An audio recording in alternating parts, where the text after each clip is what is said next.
Hi, and welcome to Kansas City Star Opinion on Facebook Live. I'm Michael Ryan, along with my esteemed colleague, Derek Donovan, and our special guest today is Crosby Kemper III. Thank you for being with us. It is a great pleasure to be here with both of you. Crosby is the executive director, the very outgoing executive director of the Kansas City Public Library, and the incoming director of the National Institute of Museum and Library Sciences in Washington, D.C., and was just confirmed by the U.S. Senate. Indeed, a unanimous voice vote. Yes, I was going to say. People who really know me weren't there. You must not be going for the Supreme Court. You don't look beat up. Right, yeah, exactly. Well, I think I was a bipartisan relief Okay, good. On the Hill. Well, tell us a little bit about the job that you're leaving, the executive director of the Kansas City Public Library, and then we'll talk about your new job. Well, it's been a great job for me, 15 years, almost exactly 15 years. And the library is a great place. It's a great community institution. I have a great staff, a great board, and I've loved every minute of it. And I think we've become a community center. I think we've become an intellectual leader, and so I'm proud of what we've done. I'm proud of what all the folks I work with have done, and I'm sure it will continue. But I'm also excited about the new job. You know, I can take some of what we've done in terms of technology, crossing the digital divide, in terms of our raising issues in the community and welcoming people in various ways into the library, and become an evangelist for that at the national level.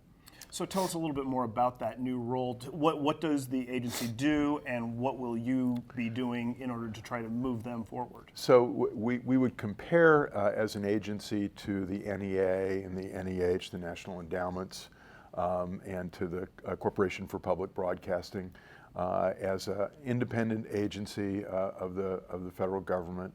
I looked at our organization chart and I asked who I report to. I thought maybe it'd be the Secretary of Education or the Secretary of the Interior. And they said, well, actually, technically you report directly to the President. I said, does he know that? And they said, we're not sure. I said, well, we keep him in the dark about that. Yeah, and the agency, like the NEA and NEH, gives money away, essentially, to applicants, libraries and museums. About 2/3 of the money goes to libraries and 1/3 goes to museums. And it's for technology, it's for new ideas, it's for smaller and middle-sized libraries for training and leadership training, thought training, if you will, about what's going on in the library world, and the same kind of thing with museums. And it's targeted at those museums and libraries that are less well funded. And these are appropriations that the department oversees. It's not answerable to Congress, other than getting your source. Yeah, our budget every year is very much answerable to Congress. I got a call from Senator Moran of Kansas yesterday, and he pointed out, welcoming me to Washington, which was very nice of him to do. And then he pointed out that he was on the Appropriations Subcommittee that approves our budget. And I said, I'll be right in your office as soon as I get there, Senator. And so yeah, they do a budget review, and I got a grilling. There was no hearing. It's a Senate confirmation, but there was no hearing. It was a voice vote. But I was grilled by the Senate staff, both the Democratic side and the Republican side, the minority and the majority, for about an hour and a half in separate meetings. The bipartisanship didn't make it to this issue, unfortunately. So we had two separate meetings, and they asked some very tough questions, and I did have to promise Senator Murkowski that I would go to Alaska. Wow. So this is a big feather in Kansas City's cap. Why you? How did you get on the radar for this job? That's a good question. It wasn't something that I'd thought about at all. I think what happened, the American Library Association proposed me. And I got on the they had a short list of about 5 people, I think, and I think I got on that list because I'm friendly with Susan Hildreth, who held this job before and was the California State Librarian, among other things, and we're friends, and so I think she put me on the list, and I think, you know, to be honest, I think I was probably the only Republican librarian they could find. So, Okay. given that it's a presidential appointment, President Trump, that made some sense. So, Crosby, the very role of the library has changed pretty radically over the past 20 years. And there's a notion out there that we've got Google, we don't need libraries. And I don't want to I don't want to put you on the spot here, but I think a lot of people would say you have been a transformative head of the Kansas City Public Library. Well, thank you. And I would like to get your thoughts about how a library can keep pushing forward into the future at a time when people think that they already know it all via their cell phones. Well, and it is true. I mean, your phone has as much as the Library of Alexandria, or pretty close to what the Library of Congress has got, and certainly much of what we've got in the Kansas City Public Library available to it. So I'd say a couple of things about that. Just in terms of information, and you guys are journalists, and you work for the Kansas City Star, and you know the death of the newspaper keeps being announced, and yet we keep buying newspapers, in maybe somewhat diminishing quantities. But information is important to people, and it has to be curated, it has to be assessed, it has to be valued. And we find that people have always come to the library because they believe we're a neutral, a trusted resource for information. And I think that becomes, and I think though you are a smaller entity today as a newspaper, I think both newspapers and libraries survive because people can't always trust what they see on the internet, and there's more and more information, which means it's harder and harder to find the good information. When I first started using Google in the 90s, I Googled Napoleon and 30 things came up. Now 30 million things come up if you Google Napoleon or whatever you might do. And so finding your way through that information, I think, is important. I think libraries are trying to find their way. I'm going to a Knight Foundation meeting in February, which is partly going to be about that. They've created, and we've talked to the Star about doing this at the Kansas City Public Library, partnerships with libraries, public television, public radio, newspapers, and various other community institutions to try and build knowledge bases. And you've seen what we've done in the public library, and some of it we've done with the Star and with other entities in the community is creating issue forums and building an information base that can be trusted, that people will know has been curated by people who care about the community. You talk about the internet. I've heard it said about cell phones, I hold history's accumulated knowledge in my hand. I use it to post cat videos. Exactly. Tell us about this agency that you're going to head, because it was reported by a venerable newspaper in this community that the president had tried to eliminate it in the budget the last few years. Yeah, and that venerable newspaper keeps reporting that fact and ignoring this fact, which I would have been happy to tell any reporter who had asked me that question, is that the White House, actually my very first conversation with a senior person in the White House who reported to the president, he said, I want to point out to you that we've increased the budget 2 years in a row. And in fact, they have now increased the budget of the IMLS 3 years in a row. It's true that the president's original budget, Paul Ryan's, his famous budget, zeroed out the NEH, the NEA, the Corporation for Public Broadcasting, and the IMLS. I do think the IMLS is special in that group, because I think libraries in particular have a very public, acknowledged from the founders on, a very public role in citizenship and developing citizenship, and so I think we're safe for the time being. But it is a struggle. We have $1 trillion budget deficit on the way, and you better be ready to defend the importance of what you're doing. And I think I'll be able to do that. And that may be one reason that I was chosen, that they know that I'd be a fighter for libraries. So how much of an institutionalist are you? Because obviously institutions of all sorts, we talk about how people have no trust in anything anymore.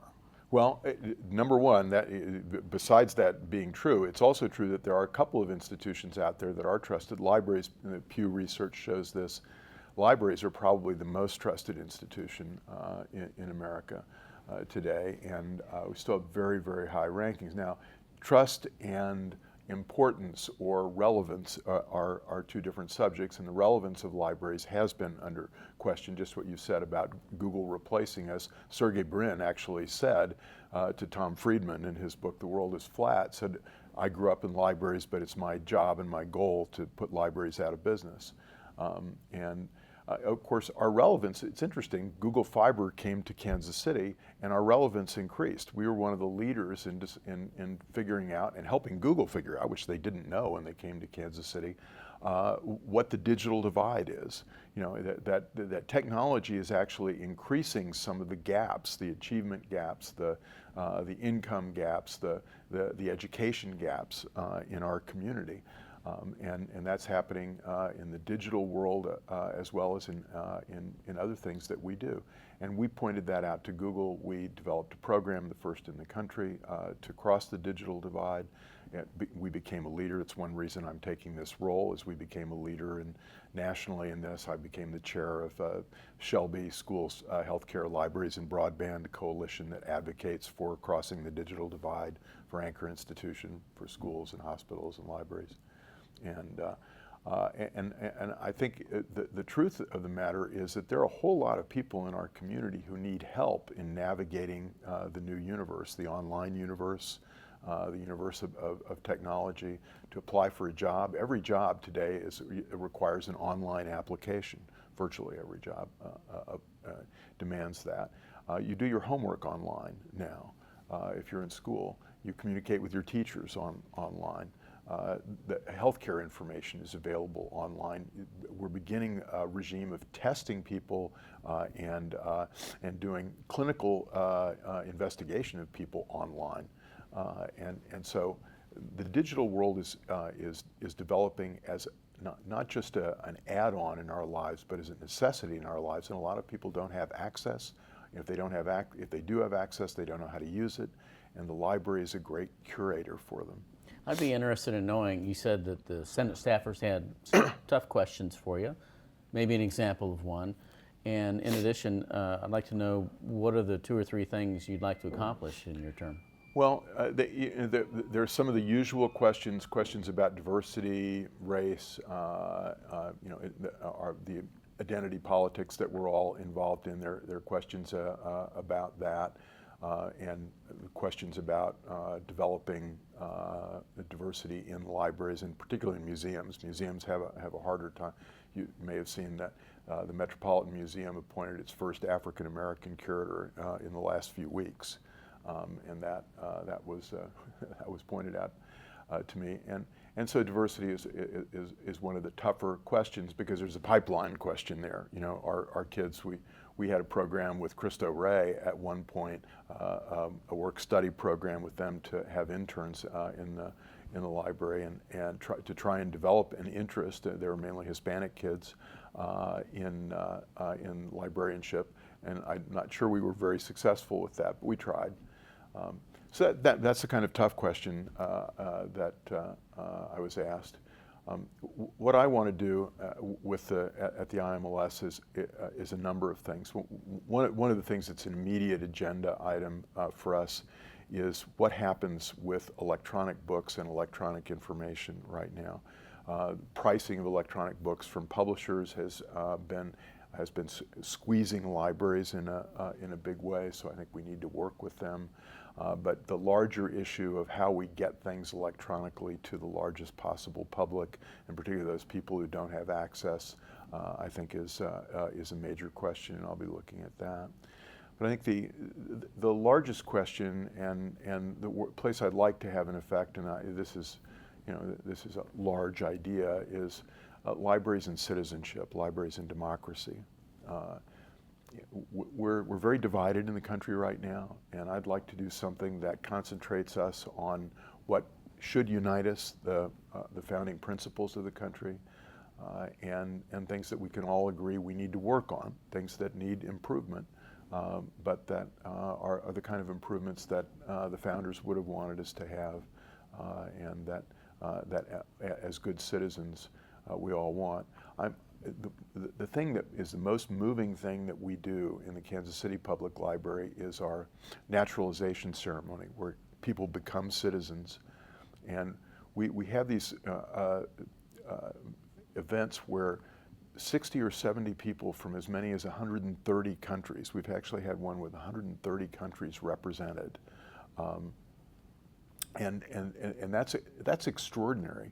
I'm sorry, I've got that backwards. 130 people, 60 or 70 countries. I was wondering about Yeah, the math. sorry. Yeah, my math They could be was multinational, backwards. too. Yeah, my math was backwards. Sorry. And they've worked very hard. It takes a number of years. You have to know a lot about the American government. You have to know a lot about American politics, the law, and it costs some money too. And you look at how hard they've worked, and I think the rest of us take that for granted. We take our citizenship for granted. So I'd like to do something with both libraries and museums where we talk about the things that we take for granted about this country that are special, and what our citizenship should mean, and what we can do to make our citizenship mean more. You talk a lot about the vast storage of knowledge that we've got in our libraries. One of the things that really strikes me as somebody who comes from a world where I was in school before the internet really took off is that people don't realize how much information is pre-World Wide Web. I was watching a video just the other day where a composer was talking about a foundational book that composers use about the different instruments in an orchestra, and he says, this isn't online, this is only in this book. Don't you think that there's a lot of people who just don't know what they don't know, and how can you try to bridge that divide? Well, that is certainly true, and I was reading an essay by Lewis Thomas the other night, and he talked about the great thing about the humanities, and he said it should extend to the sciences too, and the great scientists and the great humanists really share something, which is they embrace bewilderment. And I think it's essential to your point is that we're not learning anything unless we understand that we don't know something. And the more I know, the more I read, the more I encounter the world, the more I know that there is so much that I don't know. And I learn every day. Every time I read a really great book, the first inevitable lesson I learn is some humility in the face of the greatness of a great writer, and all the things that I didn't know that now all of a sudden I have a little window into. So I think libraries and librarians, this is the great thing about librarians. I think librarians are great at understanding what your real question is, and what it is that you don't know enough about to ask the deeper question that you want answered, and probing to get that question out. And I think that understanding that will help me as a leader in the library world in a new technological information age, help us figure out ways to open people's minds up when they're on the internet. An awful lot of searching on the internet is searching for confirmation bias. I know that's a term that all journalists know, we look for things that will tell us what we want to hear. And I think the librarian's job, and I think the museums too, should be to open up your mind to the things that will surprise you. So, a trivial three-part question. Number one, how did you come by your love of books? Number two, do you have a favorite? And number three, what are you reading now? So I've been. You asked me about the questions that they asked me. The toughest question the Senate staffer asked me was, "What's my favorite book?" Right? Because I can't really answer that question. It depends on what I'm reading today and what I've through my lifetime. Harold and the Purple Crayon was, when I was a little kid, was my favorite book and a very important book. It's such a great book of imagination. Plato's Republic I go back to over and over again. I've been reading Plato a little bit lately, the Philebus and the Laws. Dickens. I love Dickens. I mean, I can't name a favorite book because there's so many. With the first, what was your first question again? How'd you come by your way? Oh, my love of your my love of parents. books. My parents. Yeah. They were both great readers, and we used to sit at the dining room table and argue about things and have great discussions. And we'd always repair to the encyclopedia or books in the library for the answer. They read to me when I was a kid. There's a new Little Women out. Now, there's a great book, and I remember there's been a debate about whether Little Women is a woman's book. Is it a girl's book, or is it for everybody? I remember my mother reading to my sisters Little Women, and I crept in and thank you. And sat at the back of the room to listen to her read Little Women. I loved it, I can remember that experience, but it's the experience of being read to by your parents as a child that I think is always formative, and was for me. Now, Crosby, I can tell you that as a journalist, it can be pretty dispiriting sometimes to see some of your family members or friends share things online that are just plain false. And many times these are things that are intentionally planted by our foes to try to get us to believe them and sow dissent. Are you optimistic about whether we are going to be able, as a society and particularly as a tech sector, be able to fix this? Well, I think we do need to have places like libraries that people have a general trust in. To curate information. I remember there was a 1 week period a few years ago that one of my favorite librarians, the only other Republican librarian I knew, called me up and said, did you hear that Paul Krugman declared bankruptcy? And I said to her, I won't tell her name, I said to her, I'm pretty sure that's not true. And I Googled it. It was a meme going out there that was totally untrue. How much some of us who are on the right of the political spectrum would wish that Paul Krugman might have taken back. He was a classmate of mine at Yale, by the way. And the same week, a wonderful person whom I know is a political figure in Kansas City, and civic figure in Kansas City, who's on the left,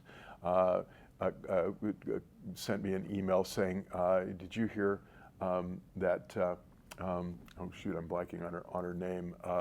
The blonde writer of right-wing books. Ann Coulter? Ann Coulter, thank you. Ann Coulter was on an airplane, and she saw that there was an African-American woman pilot, and she told everybody on the plane to get off because the pilot was unqualified. And I said, "Oh no, I don't think that's true." I would look that one up again. It was a story that was going around the internet, and this happens on the left and the right, and people love, again, finding, it's the Alex Jones phenomenon.